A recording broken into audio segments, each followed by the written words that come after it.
네, 안녕하세요. 곤입니다.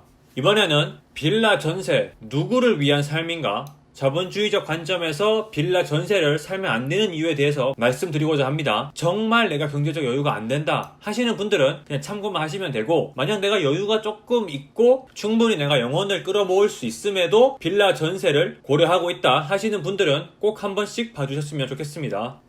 첫 번째는 포지션이 없으면 관심도 없다입니다. 보통 전세나 월세 구할 때 우리가 직방 앱을 깔아서 전월세 매물을 확인하고 계약을 합니다. 그리고 뭘 하나요? 앱을 지우죠? 앱을 지운다는 말은 부동산 시장을 떠난다는 말이죠. 내가 어차피 2년 살고 그 다음에 알아보면 되지 라는 생각을 하거나, 지금 전세 사는 기간 동안 돈을 모으고 그때 가서 제대로 공부를 해서 집을 사야지 라는 생각으로 접근을 한다면 2년 뒤가 굉장히 괴로워질 수 있습니다. 요즘 한 달, 두 달 뒤도 예상할 수 없는데 2년 뒤에 주택시장이 어떻게 될지에 대해서는 아무도 알 수가 없죠. 근데 내가 만약에 실제 매수를 위해서 이 앱을 깔아서 매물을 확인을 하고 계약을 하면 앱을 지우나요?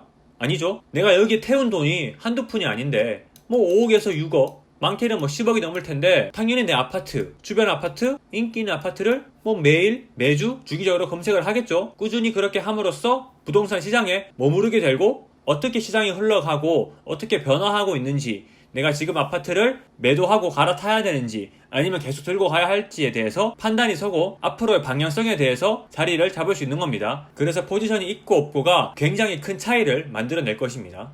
두 번째가 참 안타까운 현실이고, 저 역시도 그렇게 생각했었는데, 전세로 이 동네를 삶으로써 이 동네 주민인 것처럼 생각을 하게 된다는 겁니다. 예를 들어서 나는 신도림역 근처에 살고 있어요. 신도림역 근처에 오피스텔이나 빌라에 살고 있는데, 내 주소는 서울이니까 난 서울 시민이야 라는 생각을 할 것이고, 또한 내가 이용하는 지하철이 1호선, 2호선이니까 내가 1호선과 2호선 이용하는 건 되게 당연한 거겠죠. 수인분당선, 서해선, 경강선 이런 거에 대해서는 잘 모르겠고, 그런 지하철을 내가 왜 타야 되라는 생각을 하겠죠. 세 번째로는 근데 근처에 영화관도 있고 쇼핑몰도 있고 다 있는데 이만큼의 상권은 다 갖추고 있어야 되는 거 아니야? 내가 여기 사는 건 되게 당연한 거고 앞으로도 살 수 있을 거야 라고 믿지만, 현실은 냉정합니다.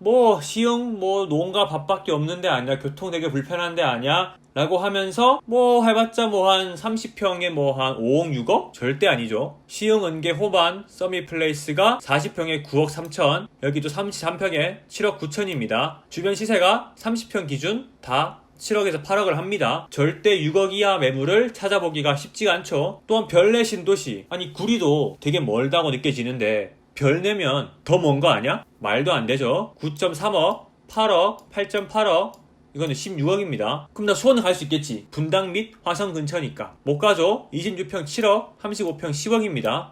내가 서울에 이걸 당연하게 즐기는 동안 경기도엔 이런 변화가 있었네? 지금 이 시점에는 이 정도의 갭으로 메꿀 수 있지만, 물론 서울은 이 정도의 갭이죠. 근데 앞으로 가면 갈수록 점점 벌어집니다. 서울은 더더욱 못 갈 거고, 경기도도 구리, 그래도 시흥 이쪽은 가고 싶었는데 더 외곽으로 빠져야 될 수도 있습니다. 작년만 해도 조금만 연끌하면 경기도까지 가능했지만, 올해는 경기도는 택도 안 되고 외곽에 대해서 고민을 할 텐데, 이렇게 되면 계속 밀려나니까 이렇게 된 이상 서울에 그냥 전체로 살래 라는 마음을 먹는 순간 자본주의 시장에 뒤처질 수밖에 없는 겁니다. 그래서 하루빨리 서울에서 누리는 인프라들이 당연하다는 사실을 좀 버리는 게 굉장히 중요하다라고 생각합니다.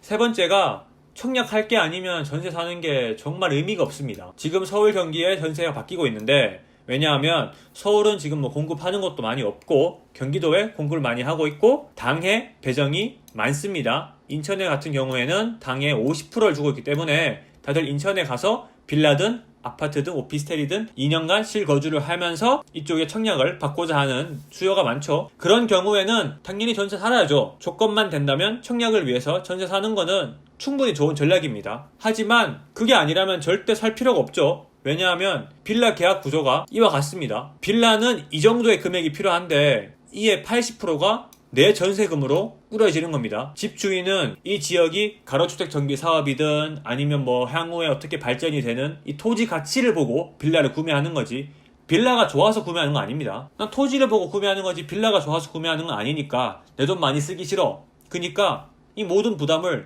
세입자에게 주는 겁니다. 결국 부동산 사장님만 좋은 거고 집주인만 좋은 거고 나는 떨어지는 화폐 가치를 몸으로써 받아내는 겁니다. 네 번째가 난 빌라에 살면서 고정비를 되게 줄여가지고 앞으로 아파트에 갈 거야 라는 생각을 하시는 분들이 있는데, 직접 계산을 안 해보고 그런 생각을 하는 건 되게 좀 무모합니다. 왜냐하면 실제로 아파트에 들어가 산다고 해서 뭐 세금을 제외하고는 고정비가 그렇게 많이 들지 않기 때문입니다. 빌라의 경우에는 관리비 6에서 10만원, 주차비를 내는 것도 있고 안 내는 것도 있고, 가스 난방비 많이 나옵니다. 왜냐하면 개별 난방이고 가스 난방에 되게 좋은 설비를 쓰지를 않겠죠. 그러니까 이 기계 효율이 떨어지니까 가스 난방비가 많이 나옵니다. 오피스텔도 동일하고요. 근데 아파트는 보통 가스 난방비 관리비 다 포함해서 이 정도 금액이고, 주차비를 뭐 받는 곳은 거의 없죠. 오피스텔은 뭐 말할 것도 없습니다. 정말 돈 먹는 기계입니다. 왜냐하면 관리비가 10에서 15만원 서울 기준으로, 주차비는 보통 뭐 무조건 받고 최소 5만원입니다. 제가 알아봤던 곳들은 거의 대부분 7만원에서 10만원 정도 하더라고요. 저는 서울 한복판에 있던 곳은 주차비만 해도 12만원 받던 곳도 받습니다. 그만큼 주차비를 굉장히 많이 받고 있고, 오피스텔은 현금 먹는 하마라고 보시면 됩니다. 또한 우리가 대출금을 갚는데 전세 대출금과 주택담보대출금을 갚는 개념이 다릅니다. 떨어지는 화폐 가치에 돈을 갚을 것이냐, 올라가는 자산 가치에 갚을 것이냐, 이 두 개 차이인데, 우리가 주식이나 부동산 이런 걸 하는 이유는 내가 들고 있는 화폐가 떨어짐을 알고 있고 자산 가치는 올라갈 걸 염두에 두고 있기 때문에 주식을 하는 거고 부동산 하는 거죠. 그런 생각이 아니라면 현금을 들고 있는 게 이득이겠죠. 근데 그 떨어지는 현금 가치에 베팅을 하는 게 전세 대출금이고, 올라가는 자산에 베팅을 하는 게 주택담보대출금입니다. 똑같이 고정비 나갈 거면 자산에 베팅하는 게 훨씬 낫다라고 말씀드리고 싶습니다. 마지막으로 실거주 환경인데, 제가 오피스텔, 빌라, 아파트 다 살아보니까 빌라가 진짜 최악입니다. 뭐 아파트나 빌라, 오피스텔 다 층간소음은 있을 수 있습니다. 그런데 빌라는 방간소음이 진짜 쩝니다. 내 옆집에서 무슨 통화를 하고 있는지, 복도에서 누가 뭘 시켰고 무슨 얘기를 하는지 다 들립니다. 또한 관리는 없으니까 민원 해결도 안 되고, 각 방의 집 주인들은 각자의 집에 살고 있죠. 그러니까 누가 관리를 해주겠습니까? 이 전체 건물 관리인이 있다 하더라도 그 관리인도 상시 거주를 하지 않기 때문에 민원 해결이 쉽지가 않습니다. 또한 전세 매물들이 대부분이다 보니까 집 상태가 별로 좋지 않고, 뭐 해충 관리 이런 거 안 되고, 저층에서는 담배를 계속 피우니까 담배 연기 올라와서 창문도 못 열고, 주말만 되면 단지가 쓰레기 더미로 가득 차는 그런 현상을 볼 수 있습니다. 특히 뭐 혼자 사시는 분들도 되게 힘들지만, 부부나 아기를 키우시는 분들은 빌라가 정말 힘들 수 있습니다. 앞서 말씀드린 이유들로 저는 빌라보다는 오히려 구축 아파트가 좀 더 나은 선택이지 않을까라는 생각을 하고요. 어떤 지역이 나을지에 대해서는 제 영상을 보시면 더욱 도움이 될 것 같습니다. 앞으로도 돈이 되는 정보들을 가지고 여러분들 찾아올 거니까 구독과 좋아요 부탁드리면서 다음 영상에서 뵙겠습니다. 감사합니다.